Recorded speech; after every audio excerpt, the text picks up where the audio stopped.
A little warmer here in Jamaica than it is obviously in Ontario or anywhere in Canada for the most part. Many parts of the U.S.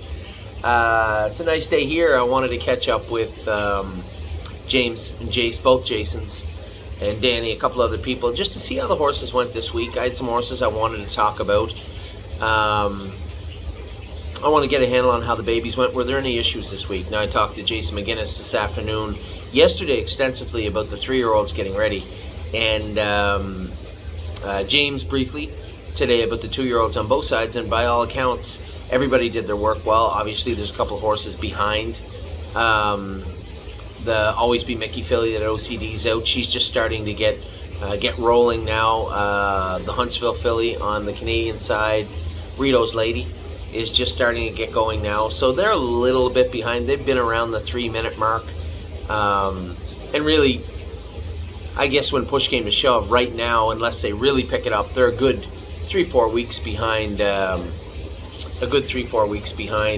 rest of the horses, but that's fine. There's lots of time to catch up. So at least they're going, they're gated, and they're getting things done right. So no concerns from the baby side. So that was good. I had asked them specifically, any horses do anything out of the ordinary? Of course, a couple of pacers you had to watch. The track was a little bit muddy in Ontario. The track was a little bit deep in Northfield, I was told. So horses weren't performing at their best, but at the same token, did everything right. There was no concerns, no worries, no, hey, when you get back, you should go with this horse, nothing like that. So I was happy with the 2-year-olds. I talked to Jason quite extensively about the 3-year-olds. Dominic told me today that he trained Gandalf Hornplayer and Landing Pad with the anticipation of going a fast mile with them on Saturday. Hopefully he's bringing them to the track at Mohawk, I suspect. And Jason went into a little more detail about the ones he was training there in Ohio. I was looking for an update on Sister Solange because I did train her in 2-3. She was very good the other day. Now, Jason said they'd gone a mile in 2 minutes and a bit with her. She was okay. That's still quite a drop. I kind of wanted them to go back around 2-2, 2-3, but that's fine. 2 minutes was telling because when they scoped her, she was entrapped. Wasn't making a noise, but there was a big ulcer on her palate, a big one, an older one, and she was a bit entrapped. So they were getting that released today. What they do is go in and just make an incision in the membrane there and release all that. They were confident that would alleviate that. There wouldn't be much downtime. I don't think she'll be training Saturday. We won't go back hard with her Wednesday, but in the very near future. In fact, I'll talk to Dr. Latessa and Jason a little bit more. Maybe she can, in fact, qualify very soon. So we'll see. But happy with her. I was told the Kind of Classy. The mare, I told you guys, this is Jacob Schaefer's filly that he sent to us quite a while ago. She's getting close band. She was really ignorant last week to train, but they said much better training this week. 1 mile and 2-1 with her, so she was good. Now that left all the other 3-year-olds. Austral Hanover was a little bit pacey and made a break. I told them I don't really care. There's lots of time for Austral Hanover to get the gear on him, get a little weight back on him, on his front end. And get him rolling. There's no concerns for Austral Hanover. Sir Strong, they said, trained very good. The horse that Jason went out of his way to tell me looked amazing the other day was Swinging Senorita. She had made a break on Joe last week, and we put the flip-flops back on her, put the hobbles on her, and he said she was amazing the other day training. Tailgate Buzz was good, and Cutie Cumber was very good also. The only hiccups we had, Blue Tesla tied up a little bit. She was supposed to train a very, very hard mile today. Jason said she was a little stiff yesterday getting out of the bath stall. Monday getting out of the bath stall. So he had to draw blood on her Tuesday. Sure enough, it come back. Her CK was quite a bit high. Not outrageously high, but high enough it's going to keep her away from racing for another couple of weeks, which is this time of year beyond frustrating. This is a filly that we hoped to have ready 4 or 5 weeks ago. And instead, she's on the cusp of being entered in to go and tied up. Bravura raced tonight. Obviously, that didn't go well, but I didn't expect it to. I figured she'd trot 2 minutes, 2-1. I assume that's roughly where she trotted. A flat line just to say that she was raceable. There's no lameness issues with the filly, so just need a flat line to let everybody know, yes, she is racing, so there's no concerns in that regard. She just can't do in that straight numbers, a 3-4 class that she was in tonight. That's all we could do with her.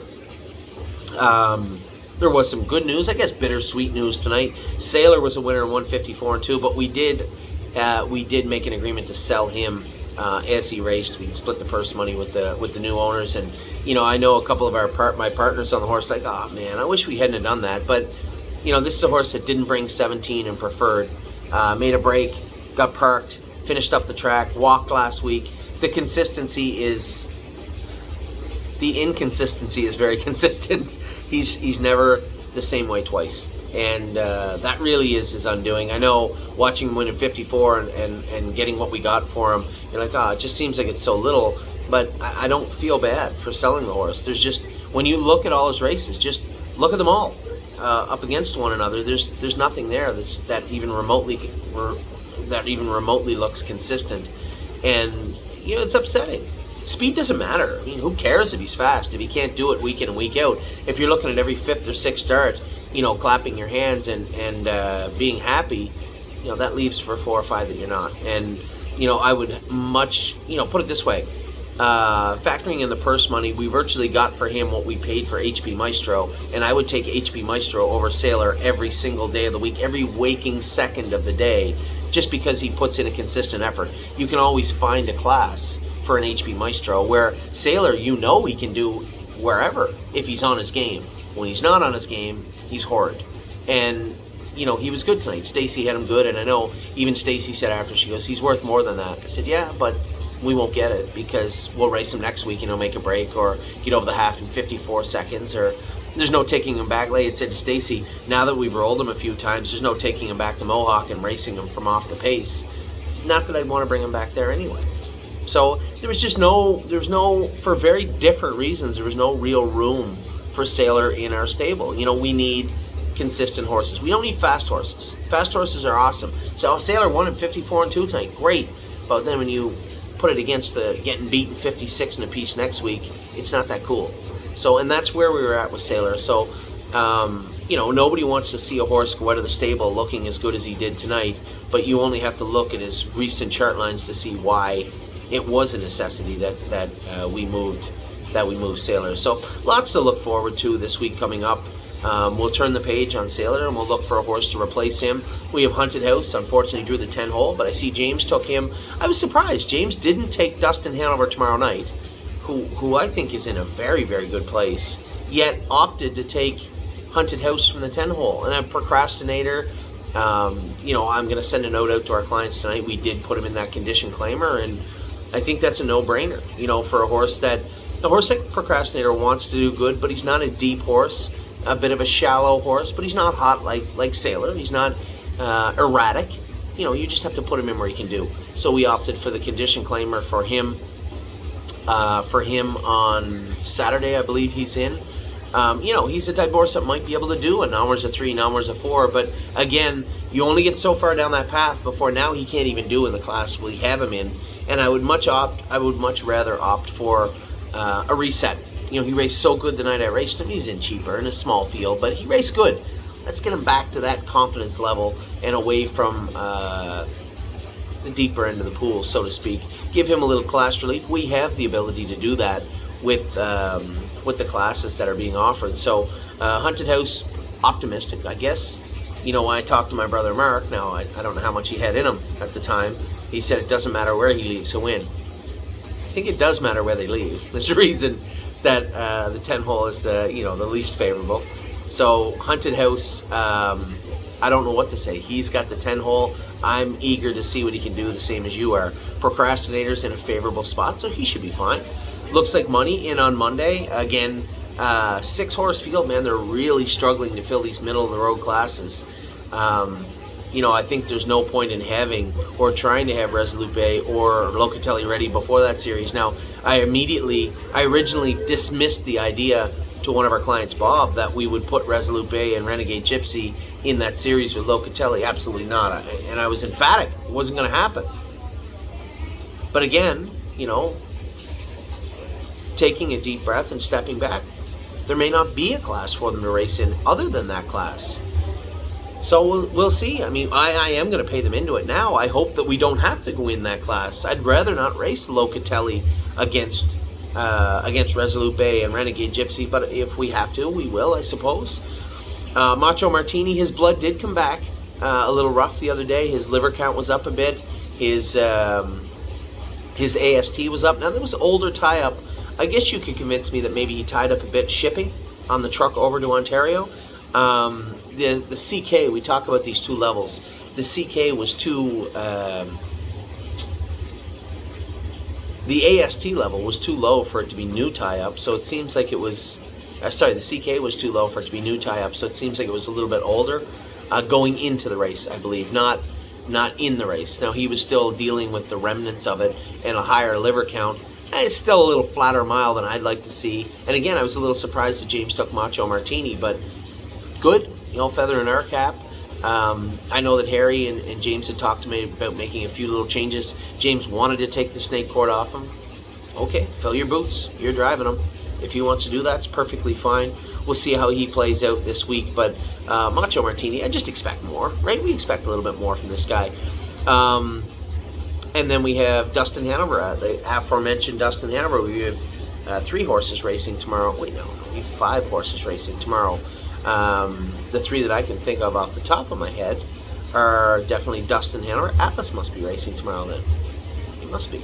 Dustin Hanover's racing tomorrow in Ontario. Excited about that race. I believe Atlas Hanover is racing tomorrow. So we have Dustin and Atlas Hanover both racing. I think they both have pretty good shots. I think it's hard for me to discern the horses. It appears that Atlas Hanover is up in class now, so it's hard to see, what type of horse he's in with. Obviously, they're better horses. We'll see how he races. Dustin Hanover has a pretty good shot, I think, in Ontario. He's coming in razor sharp. Jody's driving him. I just talked to him briefly via text and said, hey, you can put him on the gate, put him on a helmet, but he's a one runner. He's not a first over horse. Don't put him on the front, that type of thing. I think he'll be okay. And then excited to see HB Maestro and Stomer Giacatti race tomorrow also. As usual, I'm forgetting a horse.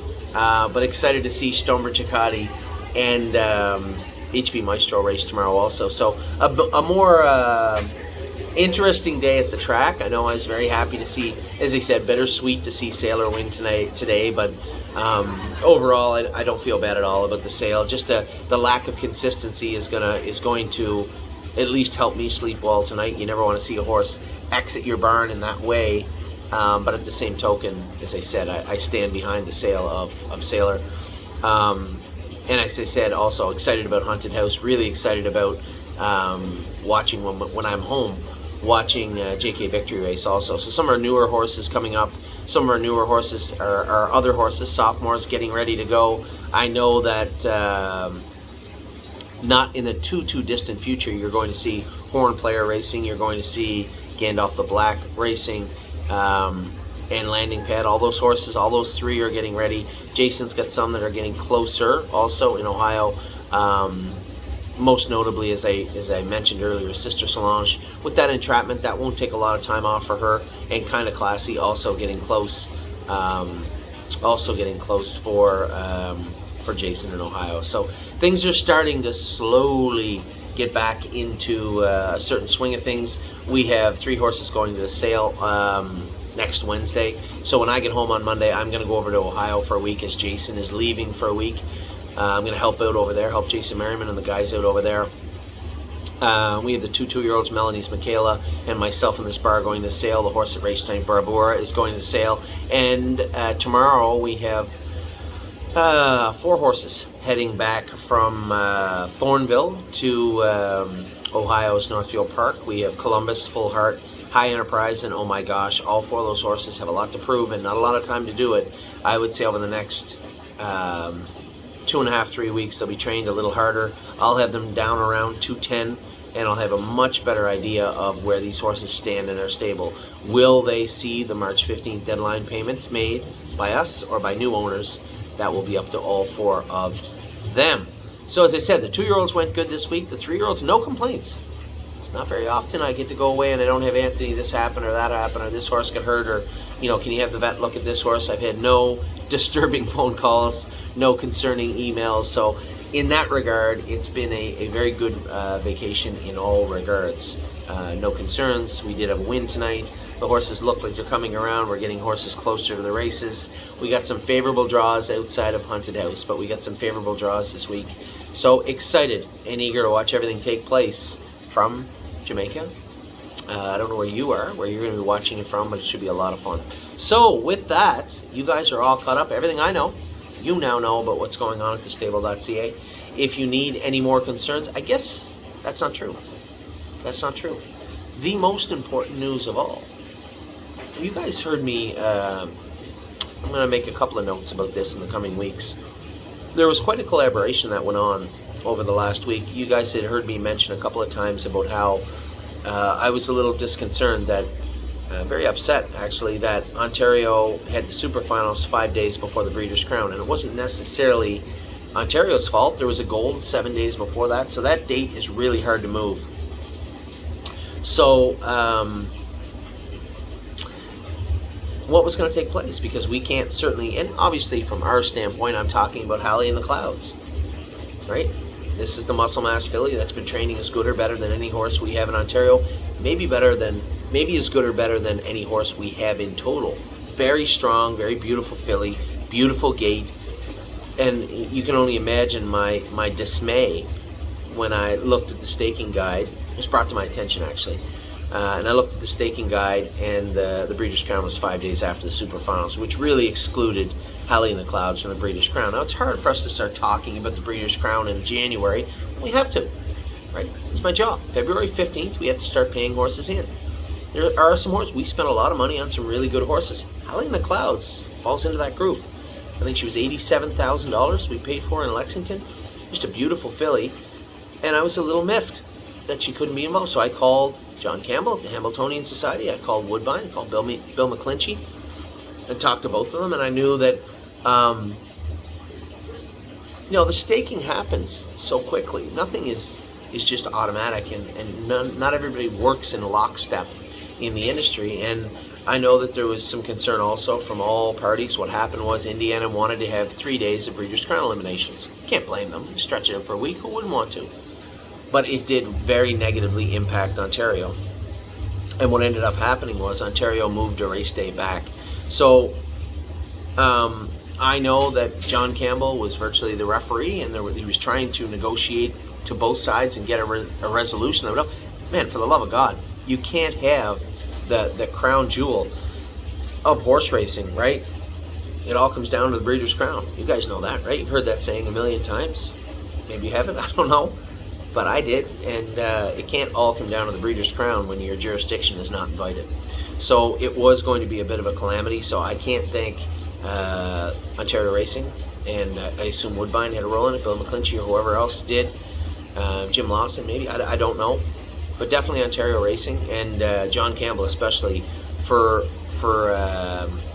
rectifying the situation and coming, this 5 days is impossible, 6 days is doable, 7 would be preferable, but I guess in this case, beggars can't be choosers. Shouldn't be beggars, but nevertheless, we didn't get a perfect resolution, but we definitely got one that was much more favorable than the one that was on the table. So thanks to them. I appreciate the effort from all sides to get this rectified, and maybe we won't see Halley in the Clouds in the Breeders' Crown. Maybe we won't have any in the Breeders' Crown. I have no idea. But being able to go to the Breeders' Crown is step one. So much appreciated the hard work put in by John and I assume Jim, Billy, and everybody at Ontario Racing. So for me and the stable.ca, all our clients, especially our stakeholders in Halley in the Clouds, thank you very much for doing that. It means a lot to us, and I can assure you the breeders of Ontario also. So thank you for getting that done. Another bit of good news as I landed here with my family was finding out that in fact we would be able to take, if we're good enough, we would be able to take Halley in the Clouds to the Breeders' Crown and any other horses that are Ontario breds that we wanted. So thank you again, truly appreciate it. Now you are completely caught up from Jamaica. It's just the weather's beautiful, and it's really nice to get to spend some time with my family, friends. My brother Mark and Curtis are here. Don't get to hang out with them too much in a public setting when we're not at work. And obviously Scott Zeron's here with Megan, and Aaliyah is here. Jamie is here. All our kids are here. My father, Freddie, is here, and my mother is here. So it's a great time. My other brother, Lloyd, is here. So, Johnny, it's great to have everybody here just to relax for a week. It doesn't happen very often. So, with that, I'll let you go. Thank you, everybody. I know everybody's holding back questions and emails. I know how many emails I usually get and how many I've got over the last 2 days. Don't hesitate to send them along. There's many times throughout the day when I just take a deep breath and also realize that I have other people waiting on answers from me. So feel free to send them through. It only takes a minute, and I'd rather have everybody up to date, as I'm trying to do right now. So with that, I'll let you go. Hope you all are having a great week. It's probably not better than my week right now anyway, but I hope wherever you are, you are. Take care.